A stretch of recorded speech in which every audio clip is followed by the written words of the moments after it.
আমরা দেখছি এই যে সাপটা আমরা দেখানোর চেষ্টা করছি, ইংরেজিতে নাম হলেও কিন্তু আসলে এটার বাংলা নাম আমরা যতটুকু জেনেছি চন্দ্রবোড়া নামে পরিচিত সারা দেশে।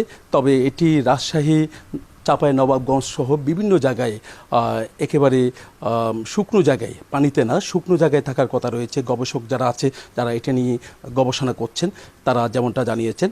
এখন আমরা দেখছি এটির বিষ নিয়ে যে প্রতিষেধক তৈরি করা যায় কিনা সেটা নিয়ে গবেষণা শুরু করেছে চট্টগ্রাম মেডিকেলে যারা গবেষক আছেন, তারা সাপ নিয়ে গবেষণা করেন, তাদের কাছে আমরা ছুটে এসেছি। আমার পাশে আছেন একজন গবেষক আছেন, একটু জানতে চাচ্ছি এই সাপটির এখন আতঙ্কের নাম হয়ে দাঁড়িয়েছে বাংলাদেশের মধ্যেও। তো এই সাপটি নিয়ে যে প্রতিষেধক তৈরি করার একটা কাজ শুরু করেছেন, আসলে কি সম্ভব কিনা? হ্যাঁ, সম্ভব। আসলে বাংলাদেশে তো যে বর্তমানে যে পলিভ্যালেন্টটা ব্যবহার